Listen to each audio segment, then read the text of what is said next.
Okay. You seem so stressed. Like, okay. Okay, whatever. Okay. Relaxed, I think. Oh, calm, maintain down. Be calm, be calm. It's okay. It's a safe space. But because you never hear about other races talk about the diaspora, or maybe I just don't hear about them talk about the diaspora. I mean, I feel like I feel like it's because like we are in our own diaspora, so like we So we we will don't have the care. conversation. Not that we don't care, but like this is our this like that's your neck of the woods, isn't it? Lol. So But yeah. Have you seen what is going on with Nicki Minaj? oh yeah, it's interesting because Lizzo said Oh, there will be many more, and there are many more, and like Nicki Minaj wouldn't be the first, and well, of like course not. there are things that are on the line, and it's interesting. We are in an economically challenged time, Mm-hmm. and it's really interesting, but interesting derogatory to Oh. see the things that people do for money. People do for money. That song should have won a Grammy. Hey, that is the original I'm a Piano. Right. But no. Mm-mm. Because I see now that she got her gold card visa. You know that stupid thing that he made? Oh yeah. She was flaunting, like, I just got my gold card visa. So I'm thinking, do you think all of this is an act? Or do you think it's... Like, when I'm saying act, do you think that she just did this so that she could get her gold card from him?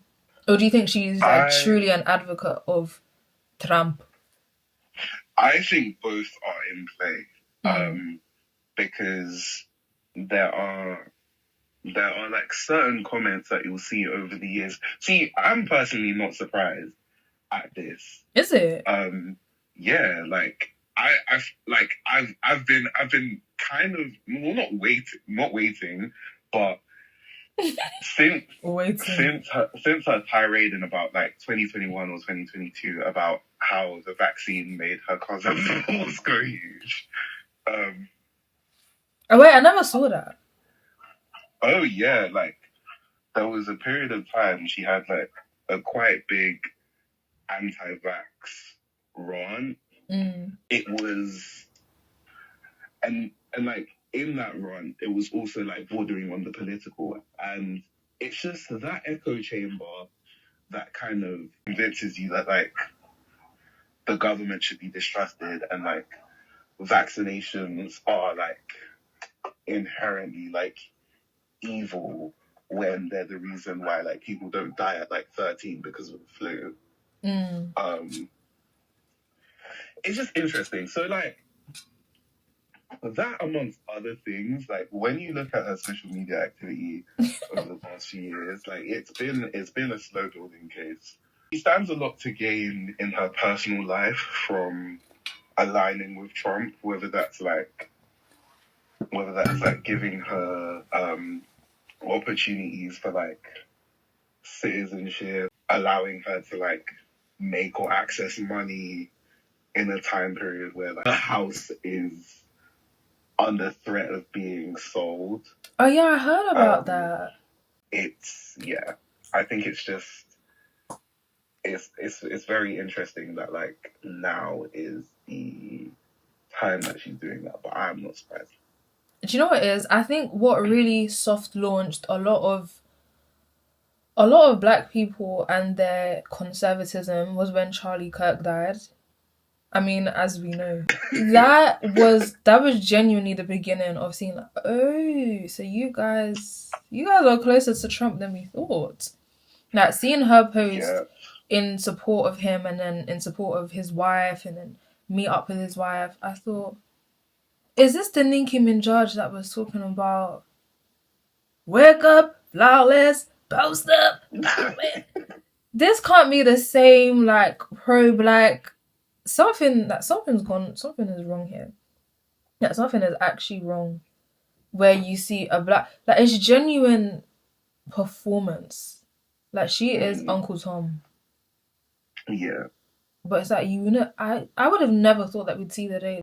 I think it's also interesting that Amber Rose also said that, like, back when, like, she was, like, publicly, when she started to publicly come out in support of Trump, Nicki Minaj was privately supporting that. So this is something that has been, like, evidently building up over time. I didn't even know that she was privately supporting Amber Rose. But the Amber Rose thing, I don't know. It's really weird because I think it really shows that as liberal as somebody can appear to seem, that isn't always reflected in their politics. Because when you think about Amber Rose and you think about Nicki Minaj, you're not thinking of conservatism. You're thinking quite the opposite, actually. And now you have these women like openly supporting someone who doesn't even support, let alone like just them individually. He doesn't even support women, point blank. Yeah. What it's like, not even just Nicki Minaj or Amber Rose, our homeland treasure, Little Miss Badenoch. Is literally the perfect word to describe her. I don't even know who's worse out of her and Nicki Minaj. It might be Kemi, because I think she's genuinely convinced herself that she is not a black African woman. I think, I think it's something that's like even more sinister of that. It's like sinister. No, definitely. The belief that like her own mobility completely erases like the context of like how black people have, or like how racial dynamics exist in the UK, even in the face of things like the BLM movement, where we're unpacking and unraveling like years of like racial trauma. Yeah. And she's at the head of the other side. Well, not at the head because she wasn't party leader then, but like she's one of the active vocal voices diminishing that movement. It's scary. It's crazy. But I think it's something that you see with a lot of immigrants, whether that's like first generation, second generation. I think a lot of people are either descendants of immigrants or they have migrated themselves. And I think once they make it or they get to a position of power or they get to just a comfortable position, they don't even always have to be rich, because there's a lot of people whose parents are even incredibly conservative, and then you see them have these like strange views on immigration when you literally immigrated here yourself. Like, that always confuses me when you hear immigrants talk about, yeah, like there's too many people coming in, but it's like, you came in though. It's that whole model minority myth, thinking because you as an immigrant did things the quote unquote right way, that everything else is invalid and you kind of need to shut the door behind you. Ooh. Like climb up the ladder and then pull the ladder and then throw the ladder away. Exactly, so that no one can have access to that same opportunity. Yeah. Whether it's like the feeling of feeling threatened, the existence of like other immigrants or like more immigration will pose a threat to their existence, or the fact that like the rhetoric, I think it's disappointing because at times when like the rhetoric around immigrants is unfavorable, it doesn't help when you have immigrants also trying to push that narrative as well, especially knowing that, well, you as an immigrant yourself, you came here for genuine reasons, and you know people in your community that came here for genuine reasons. Yeah. And you know that that is the case, and the lies that certain political groups try to spin is nothing more than sensationalism. But because you feel threatened, you don't want to spend that. Firstly, these like people who say that can't garner any sympathy from me. but but I think I understand that it comes from a place of they might almost feel like it's a threat to their livelihood that well when the people around them or vocal voices they're seeing, whether it's online or in politics, are becoming increasingly unfavorable about certain types of immigrants. I say certain types Yeah, because tread they lightly. they try to like people like reform or like certain sections of like the far right try to say it's certain types of immigrants that they don't like, but end up referring blanketly to all immigrants. Yeah. It's like how Nigel Farage started off with saying that um, he wants to get rid of illegal immigration to now saying he wants to get rid of indefinite leave to remain, which is one of our like most stable and secure forms of like legal permanent residency for people who come to this country. It's even such a great example that you gave, because I was even going to say, when you spoke about the fact that they'll say it's illegal immigrants, but then it either becomes a targeted thing. Well, I mean, in both situations, it became a targeted thing. But even with Donald Trump and the whole implementation of ICE and him having these, only God knows what kind of agents these people are, but they're saying it's illegal immigrants, but weirdly, we're seeing a huge number of Latino people being captured and taken away, and there's no like evidence to back up that this person is an illegal immigrant. You're just seeing someone. You're just seeing someone who looks Latino and being like, yeah, you're not supposed to be here, and that's all it takes for somebody to be sent back. So I think it very much is a thing where on paper it's supposed to sound like the right thing for the country, bro. So yes, illegal immigrants, like no country would want illegal immigrants and we need to secure our borders and etc. But then in reality, what you're actually practicing is just the outright, I don't even know what word to use, whether it's xenophobia, whether it's just racism. But yeah. There's a huge level of scapegoating that is happening at the moment. In like not just in the UK, but it's kind of disturbing how parallel the situations in the US and the UK are right now. Yeah, and I feel like a lot of people, because ours doesn't come into the news as much, and also I think in the UK we're a lot less overt with it. And I think if you look at Donald Trump, he is just very, very, he doesn't shy away from it at all. He puts it right there in your face. He says it directly. I don't think we're necessarily used to that in the UK, having politicians that are so outspoken. Obviously now we're seeing Nigel Farage. He doesn't care, but I think it's quite a new thing. But you don't really see those comparisons, I guess. Well, not those comparisons. You don't really see people displaying that same level of outrage about what is going on in Britain. I don't know. You might disagree, but I don't know. That's just kind of what I've seen from that online. I think we just have different cultures in Britain and in America. I think that the emphasis on free speech as like a constitutional right in the USA kind of breeds this dynamic where you do have people that are like, or you do have situations where because free speech is so sacred in America, people can exploit that to like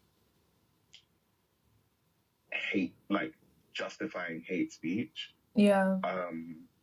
Which is slightly different in the UK. But I also think the way things navigate in the UK is just different. I don't think it's like any less overt. I think it's different. I think it's just like overt in different ways because we as ethnic minorities or like black people in the UK, like either way, we do still feel the effects of Yeah, definitely. of like the racism and like the thinly veiled discrimination as well as like the outright discrimination. So yeah, But what do you think about people that say that well, not we have it worse, because it's definitely not an oppression Olympics, but the the overt racism is worse than the covert racism. Usually you see that a lot on like just online spaces where they feel like America has it worse because the racism is more in your face. Whereas I think in the UK people are a lot more discreet with it, and there's different ways that you will see that racism, and the racism usually appears through microaggressions and in ways that it's been kind of like institutionalized. I think I think that's I think that's a fair observation. Um, because the way or like the scale or extent of institutionalized racism in both countries is different. Yeah. Um, but I think what then I do notice is that like when given the opportunity, the UK becomes very, very overt and very direct with its racism. Yeah. And you only have to point to 2 summers ago when we had riots on the street targeting black and brown people Wait, that was two just summers on ago. the street. It was summer 2024. Damn. Why do I think that was I, last year? You talking about when I they were remember, warning all of us to stay at home, and they were like yeah. giving their list of the places. Apparently they were gonna go to Peckham, and I'm like, oh no, yeah, it was 2024. Mhm. I was doing an internship at the time, and Oh. my manager said that I should go home on the day that the riots happened, which is funny because What was like the ethnic persuasion of this manager? white, um, it was well meaning. Yeah, It was quite well meaning. It was just funny because like very. the EDO is not going to find any kind of success in South London in 2024. No, Um, yeah, like the concept of EDL members going to war with Road. They will stone you with cassava. Are you okay? It's actually crazy. I even remember when I was saying that to my mum, and she actually was. Well, it's not funny, but it's funny to me. But she was actually worried. But then she was like, "No, there's too many of us for them to even realistically try that." yeah, But I think as well, sometimes we actually forget. I think because London is so multicultural, we actually forget that that's London though. yeah, England is not as multicultural as we think it is. definitely. And I think, especially when we're looking at like the landscape of how things are within the country as a whole, Mm. we have to center the experiences of people outside of London like a lot better than we usually do Yeah. because even though London is like the most populated part of the country and like it doesn't reflect the reality of like all black people or all minorities across the country and Mm. like there are vastly different experiences that you get outside of London, up north, in the countryside, compared to within the city. No, for sure. Because wait, did I tell you about my uncle that has just come to England? Tell me more. So yes, one of my uncles had just come to England, and he basically yes. So he is now here. He literally had to flee Sierra Leone, and he doesn't plan to like go. I mean, obviously, once he gets like his stay and etc., he can go back. But so long as that president is there, he is not going back. Because if he goes back, he's in trouble. So him and some like of his other colleagues that did that, they literally had to flee the country. They all went to like different places, but they had to do that um like coming here by boat and all of that stuff. Like it was Mm, literally crazy. He's had to go to so many different countries to literally get here. But where he ended up getting accommodation, like he's still waiting for his case to be decided as to whether or not he can like stay here and stuff. But Yeah. they ended up housing him along with some other people that have like migrated. They're in this like accommodation. And he was literally saying that he was so scared because people were literally like camping, marching outside of his, like where he's staying. Because you know how there's certain places that they know immigrants that are waiting to like find out their case, they are staying here. So they were literally like shouting outside of where they live. But it's like the idea of that happening in like inner London, like a southeast London, is even foreign. Like that just could not happen. The fact that that's the dynamic we have now in the country is more than nuts. Truly.